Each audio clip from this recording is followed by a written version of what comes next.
हे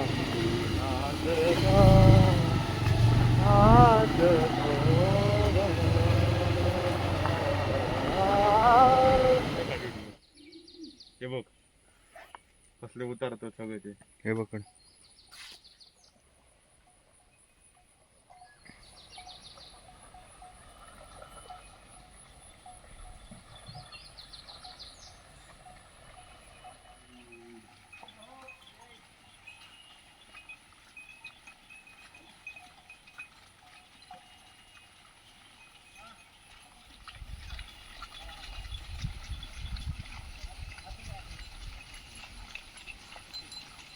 हो तुमच्या अंगातल्या सरसणांमध्ये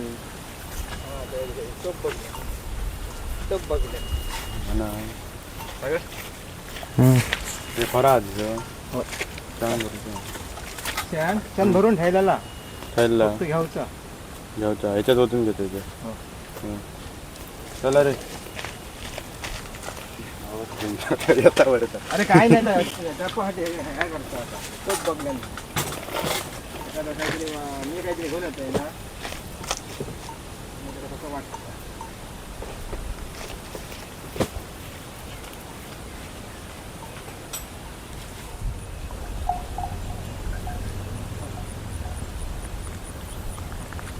नमस्कार मंडळी, आमका शेण लागतं सिंधुकू फार्म फूडमध्ये. तर आम्ही शेण घेऊ गेलो अनुवादाच्या गौशाळेत. आता जातो आम्ही शेण घेऊ खयचं बघूया. आता चला पाऊस पण येता हैसं रुपाक जाता आधी मागा. ही एक रवलेली पाटी आणि ह्यो तो मोठो व्हाळ असा तो कसो पार करतला तो समजना ना आमका. हे व्हाळ कसो पार करतला तर समजना नाही. टेन्शन हिला डोक्याक. तिने आता जातलो कसे हिनं जाऊन बघूया आपला हळूहळू. भुतूर पडाक जाता गावले फक्त.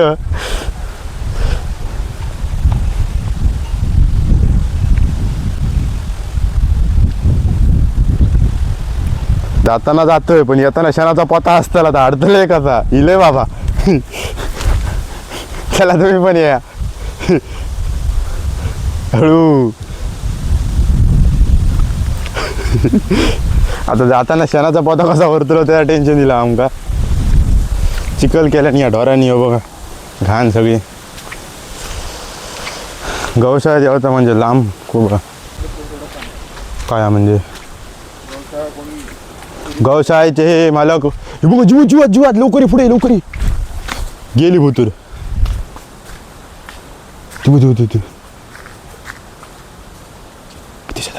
गेली भुतूरच गेली. बारकी होती. गौशाळा सुरू केली ते म्हणजे आमच्या वाडीतले आनंद प्रभाकर वारंग. त्याका आम्ही अनुवाद म्हणतो. श्रीकृष्ण आनंदवन गौशाळा या शाळेचं नाव असं.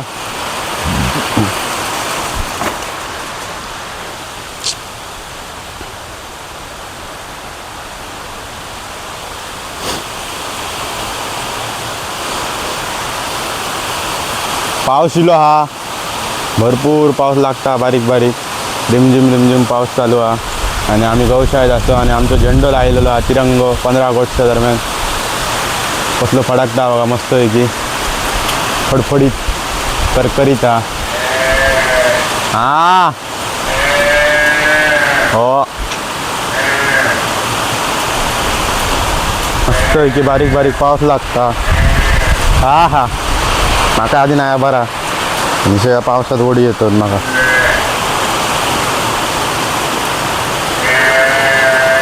या या या हो हो हो ये बड्या या.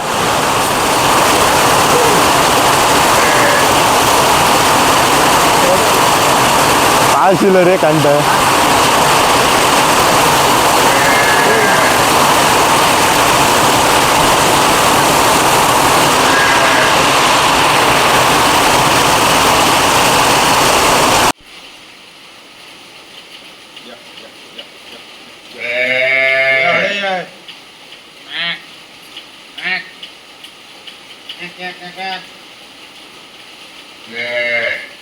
अननसा बघितली होती.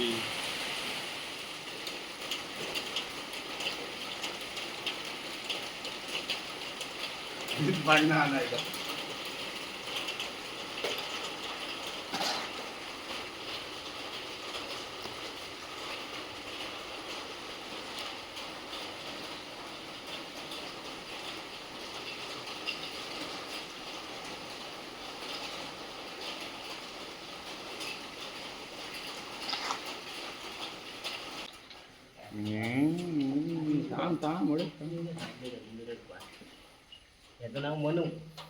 मनू बरोबर मनू डार्लिंग. मनू आहे आमचा. त्यात ऐकला झालाय जुलैच्या. नाही मारती नाही बाबू तुला. धडा रे.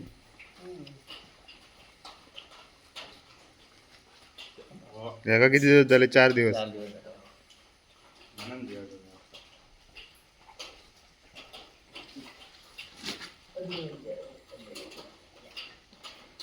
आनंद घ्या मा आनंद घ्या फॅन बिन राहिलो का रे?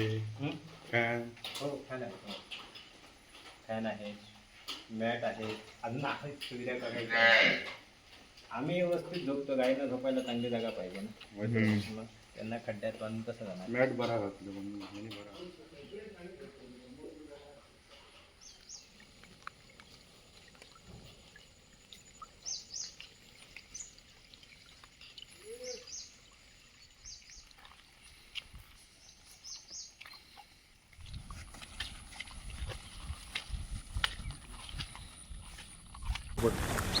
आजच्या 15 स्वातंत्र्य दिनाच्या सर्वांना लाख लाख शुभेच्छा. तथा आज खरं सांगायचं तर माझं वय वर्षात 39. मी लहानपणापासून इथेच आहे.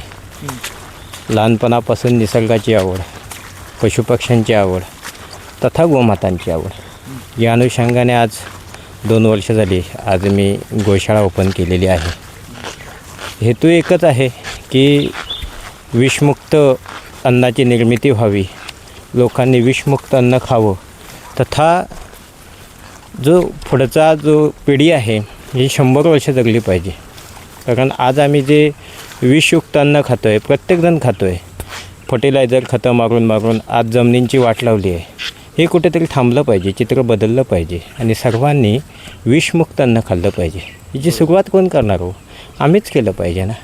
जी आजची पिढी आहे, चांगले युवा आहेत. आज युवा जो आहे तो भरकटतो आहे, कुठेतरी वाम मार्गाला जाताना दिसतो आहे.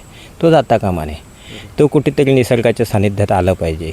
त्याला भूमाता काय आहे, गोमाता काय आहे, निसर्ग काय आहे हे कळलं पाहिजेत. कारण हे आज आपण जपलं आहे पण ते लोकांना पोचल्याशिवाय ते कळणार नाही, इथे आल्याशिवाय कळणार नाही. ते कळलं पाहिजे.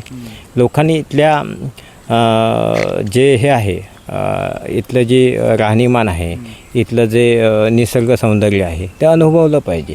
इथल्या मातीत जे आपण करतो आहे म्हणजे जे शेती करतो आहे ती कशी केली पाहिजे, त्याच्यापासून आपल्याला फायदे किती आहेत. जरी आपला फायदा बघा, आपण एक झाड लावतो. आज निसर्गाला आज बघितलं तर खूप ग्लोबल वॉर्मिंगचं हे आहे, सावट आहे. ते जर कसं आपण झाडं लावलं तर ते दूर होणार ना. मग ती झाडं लावली, आपण झाडं लावतो, एक आंब्याचं झाड लावतो. आपण लावतो कशासाठी हो? तर आज कलमं लागली. लोकांच्या बागाच्या बागा आहेत, डोंगरचे डोंगर तोडून टाकलेत आणि कलमं लावली आहेत आंब्याची. मग ही आंब्याची कलमं कशासाठी? तर फळासाठी. आपण फळासाठी लावणार नाहीत. आपण जी झाडं लावणार आहेत ना ती कशासाठी? तो उन्हातून तापून बागून आला आहे, तो तिथे कुठेतरी सावळी घेईल. झाड काही महिनेच फळ देतं पण आयुष्यभर सावळी देतं. मग त्याच्यासाठी आपण झाडं लावली पाहिजेत. शेतकऱ्यांसाठी काहीतरी इन्कम सोर्स किंवा त्यांना कुठेतरी अपब्रिंगिंग आणि अपस्किलिंग व्हावं त्यांचं, त्यासाठी प्रयत्न करतोय आम्ही सुद्धा. आम्ही पण छोटा तुझ्यासारखाच प्रयत्न करतोय. तर तुला त्याच्याबद्दल तुझं मत काय आहे किंवा आपण असं मिळून काय करू शकतो का इथे, असं काही तुझ्याकडनं आम्हाला जाणून घ्यायला आवडेल. नक्कीच तुमच्या या कार्याला सलाम आहे आणि मी या कार्यात तुमच्यासोबत आहे. हे झालंच पाहिजे कारण आज ती काळाची गरज आहे.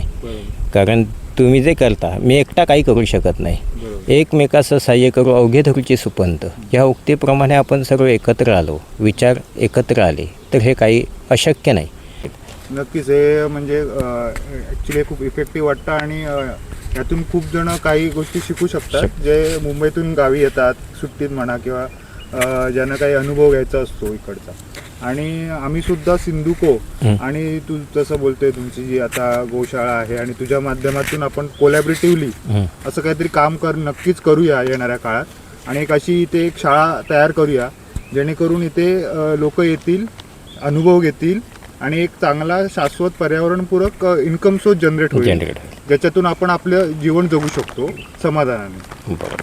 आनंद, तुझ्याबरोबर आम्हाला आता भेटून खूप आनंद झाला. म्हणजे तुझं नावातच आनंद आहे आणि तो आनंद आम्हाला झाला. आणि मी इकडचाच असून बऱ्याच वेळा मी इकडे येणं टाळतो, पण आज ते शेण घेण्याच्या निमित्ताने आम्ही आलो तुझ्याकडे आणि त्यातून काहीतरी आता एक आयडिया हे झालेली आहे, इम्प्लिमेंट झाली आहे. ती आयडिया घेऊन आपण नक्की याच्यावर काम करूया. आता तू आता- थोडं काही तुला बोलायचं असेल तर हो, बोलू शकतो. नक्कीच. बघा, आज आपला स्वातंत्र्य दिन आहे. आज जर बघायला गेलात तर आपण स्वतंत्र आहोत का हो? बरोबर. नाहीच ना. बरीचशी मंडळी अशी आहेत की जी बसच्या अधिपत्याखाली जगतायत. बॉस सांगतो इथे बस, तिथे बसायचं, उठ म्हटल्या उठायचं. आज बऱ्याचशा मला ह्यांना सुट्टी नाही आहे. हो. पण असं काही जणांना वाटत नाही की ही भूमाता आहे, इथे आपण राबूया. आपले पूर्वज याच्यामधून जगलेत, मोठे झालेत, बरोबर की नाही. पण आपण सुद्धा मोठं झालं पाहिजे. तर कसं करूया, तर आपण या निसर्गाची नाळ परत एकदा पकडूया बरोबर. आणि परत आपण जे पूर्वीचं जीवनमान असेल ते जगूया. सेंद्रिय शेती करूया. निसर्गात पशुपक्षी कसे जगतील, कसे वाचतील याच्यावर प्रयत्न करूया. चालेल नक्की. ओके.